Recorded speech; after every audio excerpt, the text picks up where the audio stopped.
가을은 참 아름다운 것 같습니다. 오늘 예배당에 들어와서 여기 꽃꽂이 꽃들을 봤거든요. 하나님께서 만드신 색깔이 어떻습니까? 큰 거, 작은 거, 모양도 다 다르고 색깔도 너무너무 다양한데 하나같이 다 예쁩니다. 하나님께서 하시는 일은 다 그런 줄로 믿습니다. 여러분, 지금 화면에 비춰주고 있는데 예배당에 못 오시고 집에서 드리시는 분들 잘 보시기 바라요. 이 꽃꽂이를 보면서 무슨 생각을 했느냐 하면 우리들도 저 꽃과 같았으면 좋겠다는 생각을 했습니다. 우리 이름도 달라, 성격도 달라, 살아온 환경도 오늘의 처지도 다 다르고 믿음도 다 다르겠지만 하나님께서 내려다 보실 때 꽃 한 송이 한 송이처럼 우리들도 예쁘게 사랑스럽게 하나님께서 보아주시기를 바라는 마음이 간절합니다. 이 꽃은 이렇게 잘 피어서 하나님 영광을 드러내는데 우리들도 믿음의 꽃을 잘 피워서 하나님의 영광을 나타내기를 원합니다. 예수님께서는 가르치실 때 비유를 많이 사용하셨죠.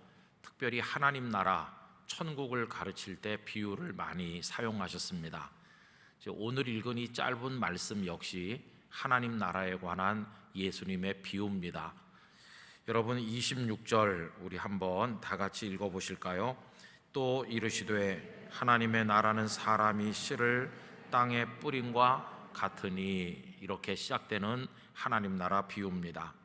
근데 지금 몇 가지 우리가 주목해야 될 것이 있는데, 첫째로 하나님 나라는 작게 시작한다 하는 겁니다. 여러분, 하나님의 나라가 큰 나무처럼 흐드러지게 이삭이 많이 매달린 어떤 추수때의 나무나 식물처럼 그렇게 시작하는 게 아니고 아주 작게 시작합니다. 예수님께서도 혼자 시작하셨고 얼마 후에 제자들이 있었지만 예수님의 공동체는 유대 사회에서 작은 씨 하나처럼 작았습니다. 볼품이 없었습니다.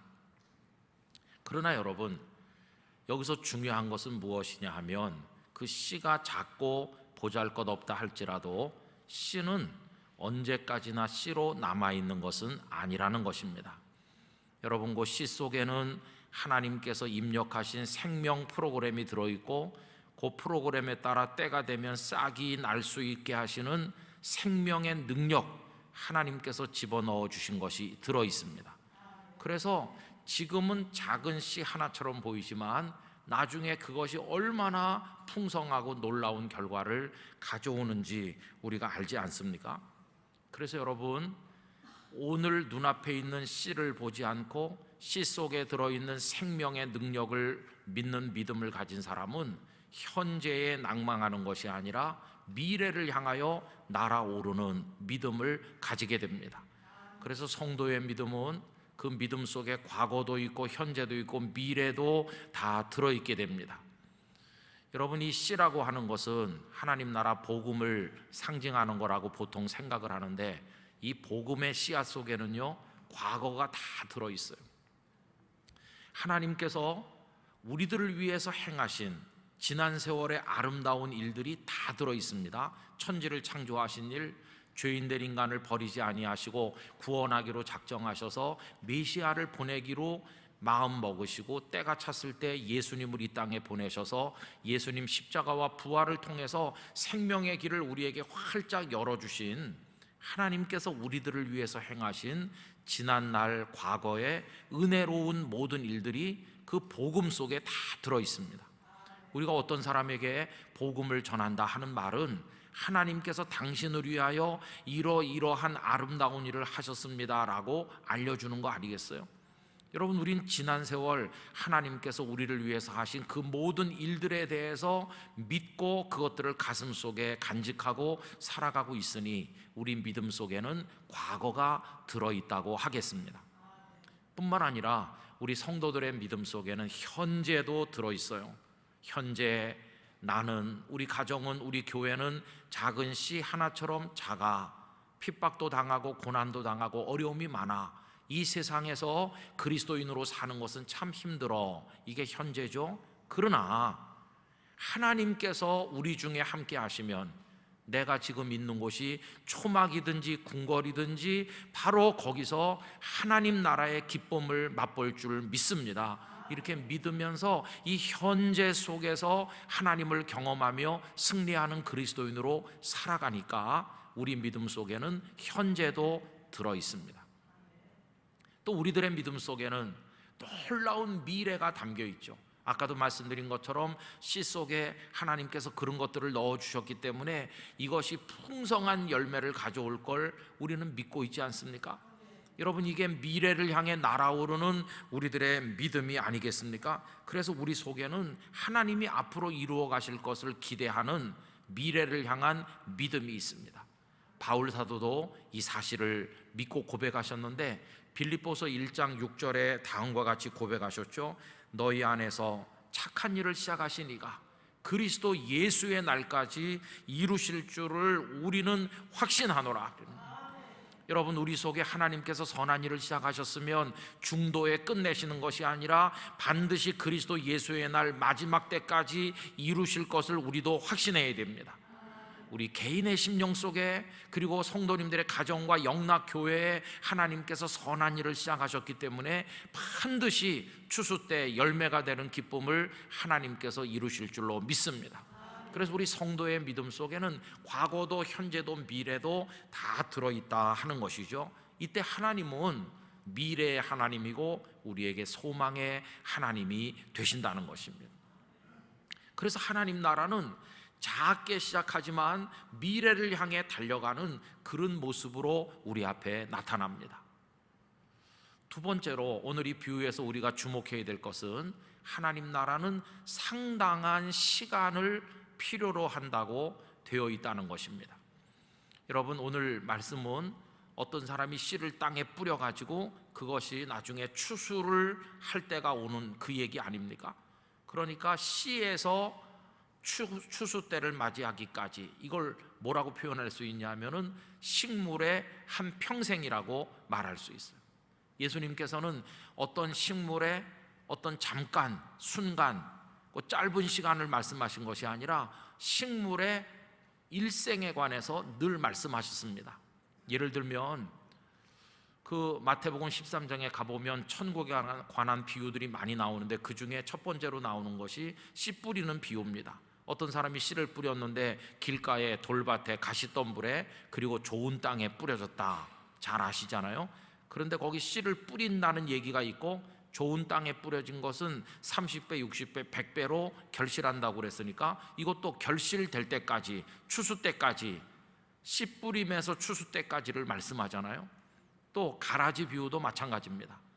좋은 씨를 뿌렸는데 원수가 밤에 몰래 와서 가라지를 그 위에 덧뿌리고 갔을 때 종들이 어떻게 할까요? 하니까 주인이 하는 말이 추수 때까지 그냥 두어라 하잖아요. 씨를 뿌려서 추수 때까지.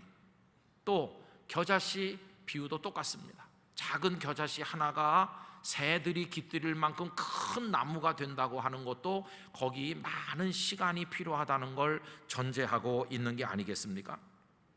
예수님께서 하나님 나라를 가르치실 때마다 씨를 뿌려서 추수할 때까지라고 하는 이 식물의 일생, 상당히 긴 시간을 그 속에 전제하고 계시다는 것은 오늘 우리들의 신앙생활이 짧게 끝나는 것이 아니라 평생 이어진다는 것을 가르쳐주고 있는 것입니다.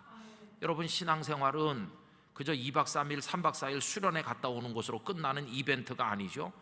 또 몇 달 동안 어떤 제자 훈련 과정에 들어가서 특별 훈련 받으면 끝나는 게 아닙니다.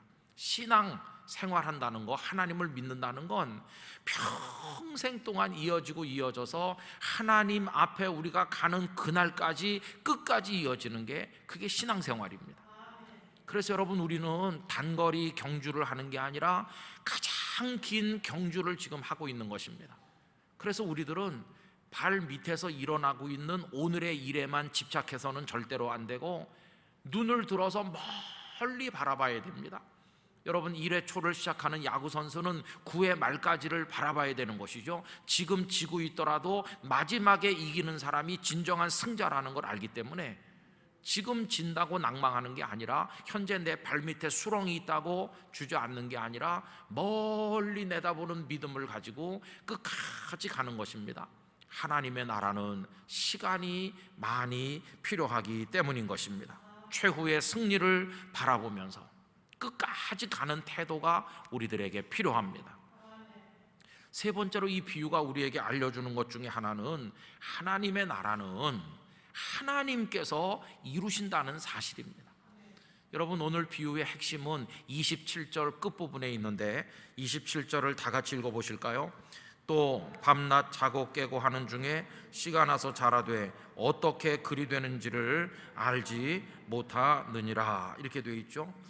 여러분, 거기 끄트머리에 뭐가 있습니까? 어떻게 그리 되는지 농부가 압니까? 모릅니까? 모른다는 거예요.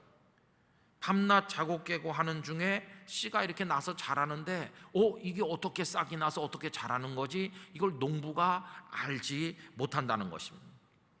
그래서 꼭 땅이 스스로 자라게 하는 것처럼 보여요. 28절에 뭐라고 되어 있습니까? 땅이 스스로 열매를 맺되 처음에는 싹이요 다음에는 이삭이요 그 다음에는 이삭에 충실한 곡식이라. 여러분, 잘 한번 생각해 보세요. 어떻게 싹이 나서 자라는지 농부가 잘 모르니까 무슨 생각을 합니까? 땅이 스스로 열매를 맺는 것처럼 생각하기 쉬워요. 그러나 여러분, 정확히 말하면 땅이 스스로 열매를 맺는 게 아니죠. 정확히 말하면 이렇게 말해야 됩니다.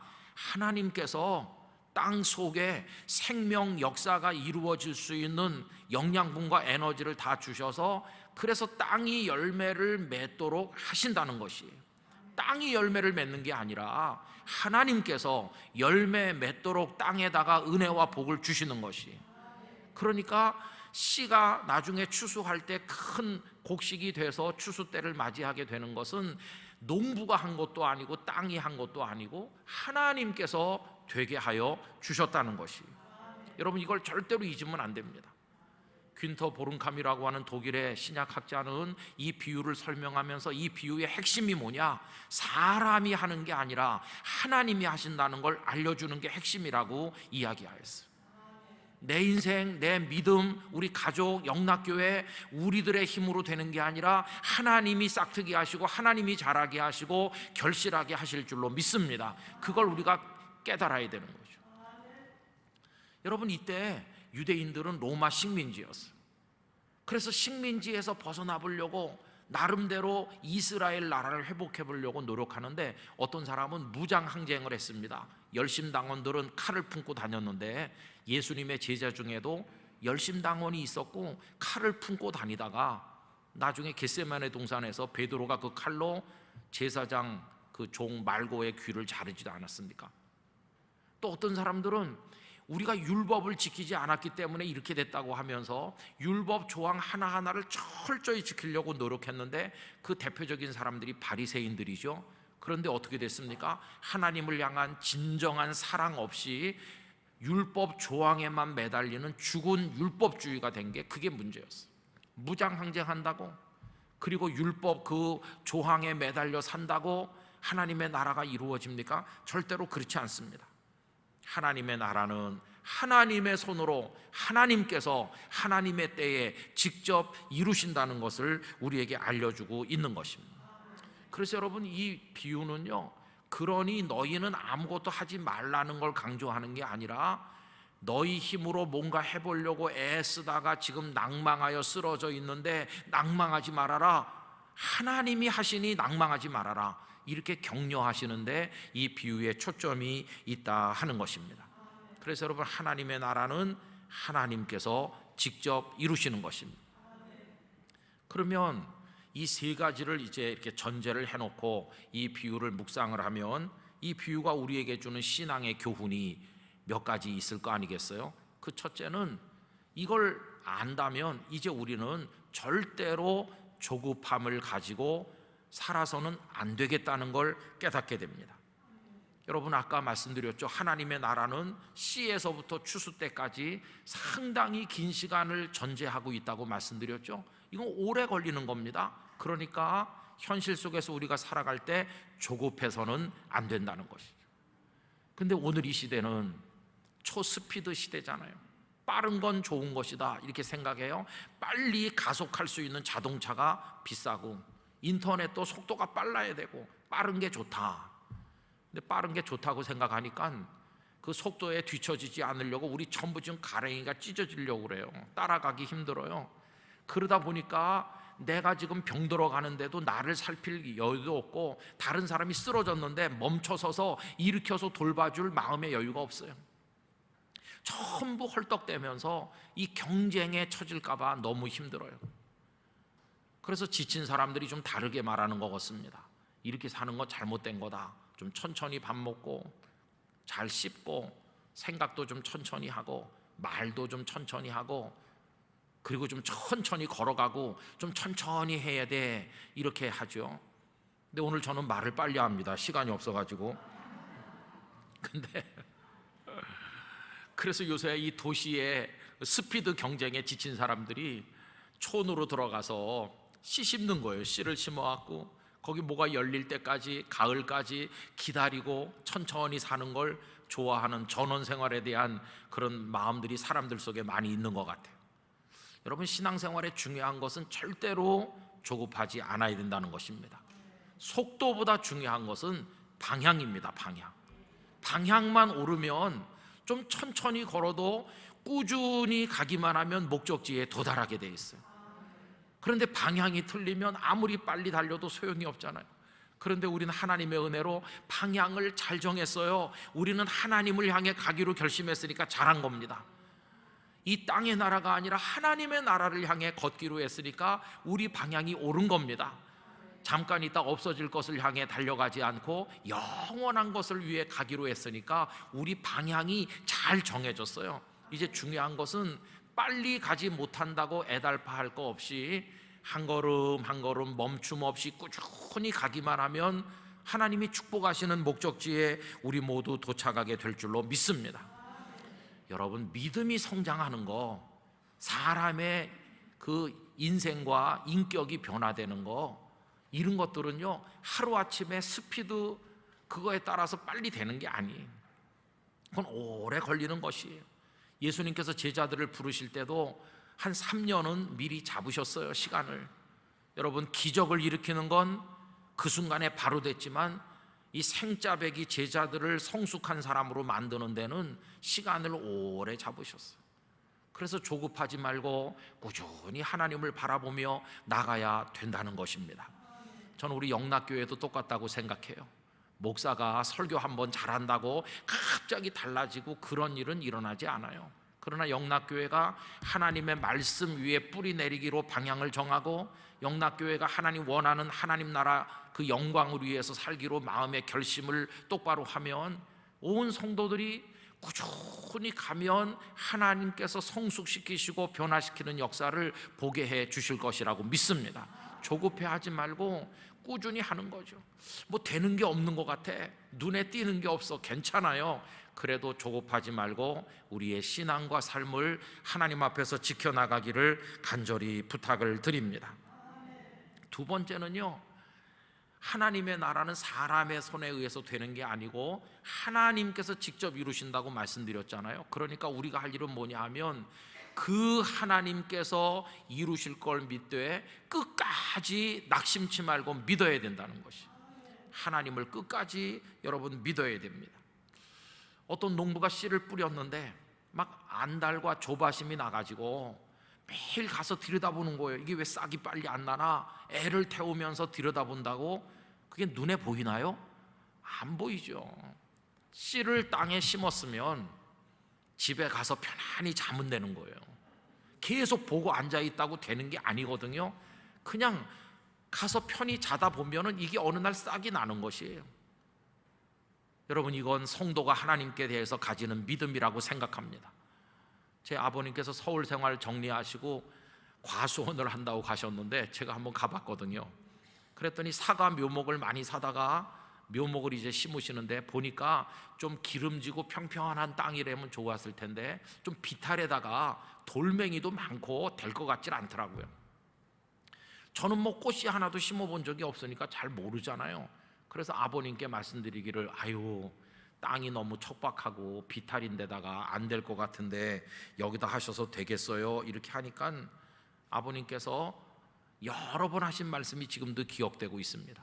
땅은 거짓말하지 않는다, 이 말씀을 여러 번 하셨어요.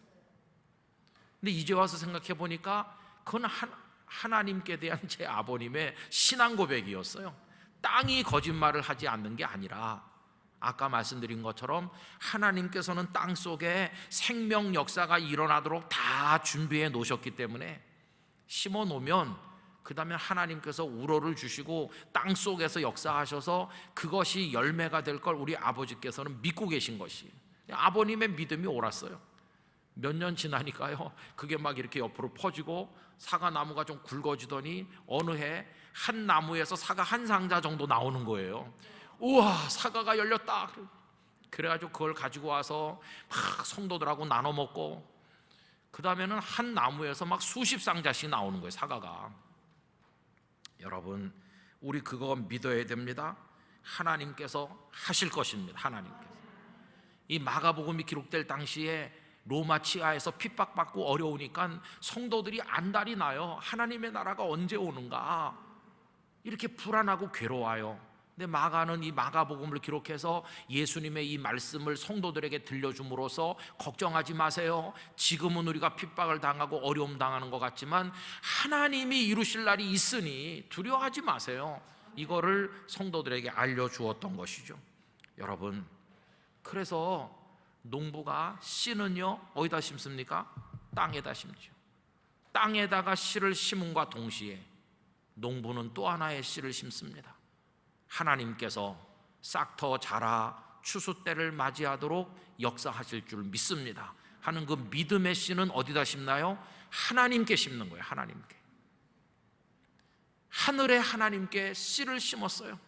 그래서 여기 이 식물의 씨는 땅에서 자라고 뿌리가 내리고, 하나님께 심은 농부의 믿음의 씨앗은 하나님께 뿌리를 내리고 자라는 것이, 이 씨앗이 싹이 터서 이렇게 자라오름에 따라서 그렇다, 하나님께서는 정말 당신의 일을 이루신다고 하면서 하나님을 향한 믿음의 뿌리가 깊어질 때, 오늘 설교 제목 그대로 하늘에 믿음의 뿌리를 내리는 성도로 살아가게 될 줄로 믿습니다. 그 믿음으로 어려운 오늘의 시대를 살아가야 됩니다. 세 번째로, 이제 하나님께서 하실 것을 믿는다면요, 우리는 뭘 해야 될까요? 우리는 하나님께서 오늘 우리에게 주신 생활 터전 사명의 현장에서 지금까지 하던 일을 계속 반복적으로 묵묵히 꾸준히 계속해 나가면 된다는 것이에요. 제가 좋아하는 말씀이 27절 앞부분에 나오는데, 27절 앞부분에 그가 밤낮 자고 깨고 하는 중에 이렇게 나오잖아요. 이 농부가 아무것도 안 하는 것처럼 보이죠, 그죠? 기껏 하는 게 하루에 한 번씩 그냥 밭에 가서 보는 거죠. 그리고 또 와서 자고 또 깨서 나가고 그러는 것 같아요. 그래도 이 사람이 아무것도 안 하는 건 아니죠. 늘 왔다 갔다 하고 또 가서 종종 물도 주고 가끔씩 거름도 주고 뭐 또 들어와서 자고 그 다음날 또 가서 하고, 이렇게 꾸준히 하면 누가 물어봅니다. 이보시오, 당신이 계속 가서 뭐 그런다고 그게 뭐 되는 것이요? 눈에 보이지도 않던데. 그래도 농부는 뭐라고 말합니까? 아이고 그렇죠, 이거 싹 나서 자라게 하는 건 하나님이 하시는 거고 저는 그저 제 할 일을 하는 것뿐이죠. 이러면서 하루가 가고 이틀이 가고 자고 깨고 계속하니까 어느 날 쑥 자라 있는 것이, 이삭이 피었네. 어느 날 추수 때를 맞이하는 것이. 여러분, 우리들의 인생 신앙생활도 그렇게 되는 줄로 믿습니다. 그래서 자고 깨고 하는 것만 계속 하시면 돼요. 자고 깨고 하는 것만. 뭐 특별한 일을, 굉장한 일을, 하루아침에 판도를 바꾸는 무슨 획기적인 일을 하는 게 아니라 그냥 늘 하던 일을 꾸준히 계속하면 된다는 것이. 여기서 우리는 하나님을 배우기를 원합니다. 어떤 신학자가 이렇게 하나님을 설명했습니다. 하나님은 그 무엇으로도 가둘 수 없는 엄청난 능력, 엄청난 에너지, 엄청난 동력을 그 안에 가지고 계심과 동시에 그 자리를 끝까지 태산처럼 지키시는 무게도 가지고 계시다, 이렇게 설명했어요. 여러분, 하나님 안에는요 엄청난 능력이 있습니다. 움직이시는 힘이 있습니다. 에너지가, 동력이 있는 거죠. 그걸 생각해 보면 하나님은 한순간도 가만히 계시면 안 될 것 같고 계속 다니시면서 계속 뭔가를 하실 것 같잖아요. 그런 능력이 있으시니까요. 그런데 하나님은 그런 능력이 있으심에도 불구하고 하나님의 자리에 영원히 앉아 계십니다. 언제 바라봐도 그 자리에 계시고 보좌에 계시고 하나님 아버지의 자리에 계시는 거지, 매일 옮겨 다니시면서 하나님이 사라지셨네, 그런 일은 없습니다. 하나님은 그 자리를 고수하여 끝까지 지키시는 모습을 우리에게 보여주고 있다는 것입니다. 그런데 이런 하나님의 모습이 예수님에게서도 그대로 나타난다는 것입니다. 전에도 말씀드린 것처럼 예수님은 시험 받으실 때 돌로 떡을 만드실 능력이 있었습니까? 없었습니까? 전능하신 분이시잖아요. 그런데 만드셨나요? 아니죠. 그런데 안 만드셨어요.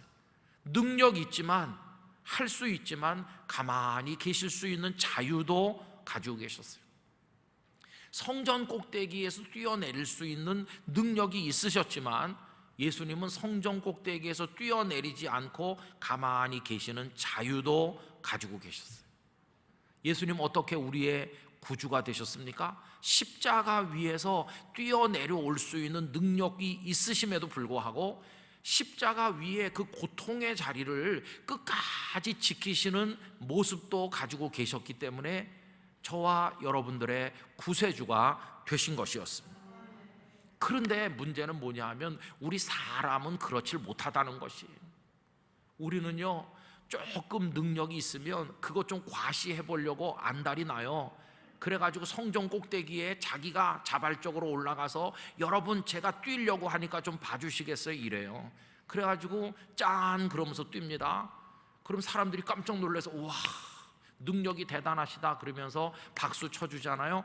그럼 그 사람 자기 능력을 과시하고 뛰어내려가지고 스타가 되는 거예요. 스타가. 그런데 문제가 있어요.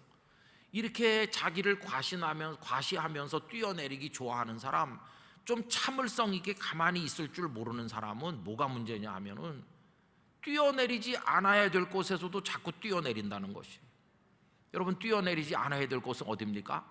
하나님께서 너 거기 가만히 있으라고 정해주신 자리가 있잖아요. 그 자리가 어디입니까? 우리의 십자가입니다. 십자가. 그 십자가의 자리, 고통스럽고 힘들지만 거기서는 뛰면 안 된다, 거기서는 끝까지 그 자리를 지켜야 된다고 하시는데 뛰어내리는 데 익숙하다 보니까 십자가 위에서 과묵하게 그 자리를 지키는 걸 못해가지고 금세 뛰어내려와요. 여러분, 성전 꼭대기에서 뛰어내리면 스타는 될 수 있을지 모르지만 십자가에서 뛰어내려오니까 사명자로 승리하지 못하는 거예요. 우리 한국교회의 문제가 뭡니까? 성전 꼭대기에서 뛰어내리는데 너무 박수를 보내다 보니까 십자가를 끝까지 지키는, 남에게 위로자가 되고 성인다운 성도가 되는 사람을 찾아보기가 어렵다는 게 그게 문제입니다. 스타는 많은 것 같은데 주님의 마음을 흡족하게 하는 진정한 주님의 사람은 아주 드문 그런 현실을 우리가 보고 있는 것이. 여러분, 저는 영락교회 성도들이 하나님께서 추수 때가 오도록 하실 걸 정말 믿는다면 오늘 괴롭고 힘들더라도 하나님께서 너 거기 있으라 하신 성도님들의 십자가 위 그 자리를 끝까지 지켜내시기를 부탁드립니다. 어머니의 십자가, 아버지의 십자가, 성도로서의 십자가, 그 자리를 지켜야 됩니다. 하나님, 제가 능력이 없는 것도 아니고 제가 꼭 이 십자가 위에 있어야 되나요? 저 다른 데로 옮기고 싶은데요. 그러면서 자꾸 옮기면 안 됩니다. 그걸 좀 죄송스러운 단어로 표현하면 촐싹거리면서 옮기는 건데 그러면 안 되고 그 자리에 큰 바위처럼 하나님께서 정해주신 자리니 이 자리를 지키겠습니다. 주님이 십자가 위에서 끝까지 머무신 것처럼 우리도 우리의 십자가의 자리를 지키는 믿음의 인내를 가져야만 한다는 것입니다. 여러분, 저는 식물이나 나무의 매력이 어디 있다고 생각하느냐 하면은 옮기지 않는 데 있다고 생각합니다. 식물이나 나무가 한 군데 자리 잡으면 그냥 거기서 그 생명이 닿을 때까지 계속 거기 있지, 식물이나 이 나무는 계속 이사를 다니는 게 아니에요. 얼마나 답답해 보여요? 그 자리에 가만히 있으니까 진짜 융통성도 없고 능력도 없고 답답해 보이잖아요. 그러나 그에 비해서 새들이나 나비나 벌들은 막 따라다니니까 얼마나 좋아 보여요? 그러면 꽃하고 날아다니는 벌하고 나비하고 누가 진정 강자입니까? 날아다니는 나비가 강자인 것 같지만 누가 누굴 찾아옵니까? 결국은 나비가 꽃을 찾아오는 거지 꽃이 나비를 찾아 돌아다니는 일은 없어요. 마지막 승리는 꽃이 하는 것이지 나비는 꽃 앞에 와서 무릎을 꿇는 것이. 여러분, 영적인 진리도 그 속에 들어 있습니다.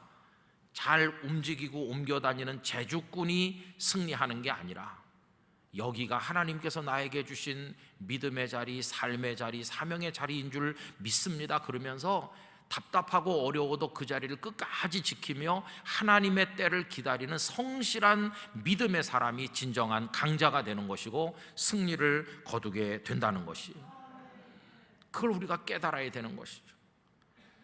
여러분, 저는 지난번 교회에서 28년쯤 있었고 지금 또 영락교회에 와서 있는데 제가 하는 일이 뭐가 있을까요?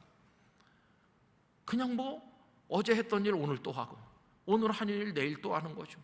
계속 성경 말씀 묵상해서 설교 원고를 만들어서 여러분들께 말씀드리고 말씀대로 365 계속 찍고 그거 한다고 갑자기 무슨 영락교회가 달라지겠습니까?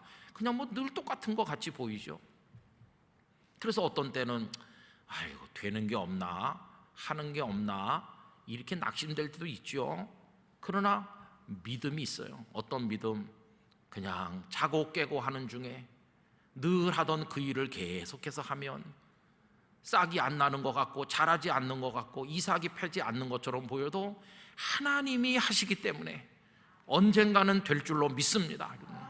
그냥 그래서 어제 했던 일을 오늘 하는 거예요. 또 여러분, 지난 주일도 예배 드렸고 그 전에도 10년 전 20년 전에도 예배 드렸는데 오늘 또 드리잖아요. 오늘 예배 드린다고 무슨 갑자기 뭐가 되겠어요? 그러나 이 예배를 드리는 이 모습을 통해 하나님은 추수때를 주실 줄로 믿습니다. 오늘의 무릎 꿇음이, 오늘 눈물을 흘리며 기도하고 오늘 또 고민하고 그리스도인으로 어떻게 살아야 될까 애쓰는 여러분들의 그 모습이, 어떻게 내가 가족 구성원으로 영락교회 성도로 어떻게 살아야 될 것인지 애쓰고 기도하는 그 반복되는 답답한 일이, 그게 자고 깨고 하는 것이고 하나님은 당신의 때에 우리들에게 열매를 안겨 주실 것입니다. 그때까지 꾸준히 가는 것입니다. 세상은 막 요동합니다. 이 사람은 여기서 저리로 가고 저 사람은 이리로 오고 잔재주를 피우고 성전 꼭대기에서 뛰고 스타가 되고 세상은 어둡고 요란합니다. 그러나 우리는 동요하지 말고 이 믿음의 자리 지켜서 끝까지 조급해하지 말고 걸어가야 될 길을 갈 뿐인 것입니다. 그럴 때 우리에게 위로가 되는 분은 주님밖에 없어요. 주님만 바라보는 겁니다. 그때 우리 곁에 집사님, 권사님, 나도 여기 있어요 그러면서 우리 끝까지 우리 자리 지키고 믿음의 자리 지키고 같이 주님 바라봅시다. 그런 동지가 있다면 얼마나 힘이 되겠어요. 여러분, 그러면서 오늘 이 시대를 이겨나가는 성도가 되기를 간절히 원하는 것입니다. 결론은 이미 나 있어요. 씨를 심었고 하나님 그 속에 생명 에너지를 넣으셨고 땅에서 역사하시기 때문에 반드시 추수할 날이 올 거라고 하는 결론은 이미 나 있는 것이, 그 결론 때까지 버티지 못하고 나가 쓰러지는 우리가 문제인 것이지 하나님은 그 모든 과정을 이루어 가시는 것입니다. 씨에서 추수 때까지는 사람이 태어나서 하나님 앞에 갈 때까지라고 확장할 수 있고, 더 확장하면 태초로부터 새하늘과 새 땅이 이루어지는 세상의 마지막 순간까지로 펼칠 수가 있는데, 그 모든 과정을 이끌고 계시는 분은 하나님 아버지이십니다. 틀림없이 이루실 것입니다. 그때까지 우리 자리를 지켜서 영락교회를 지키고 우리 가정을 지키고 믿음을 지켜서 하나님 앞에 의연히 설 수 있는 성도들이 되시기를 간절히 기원합니다.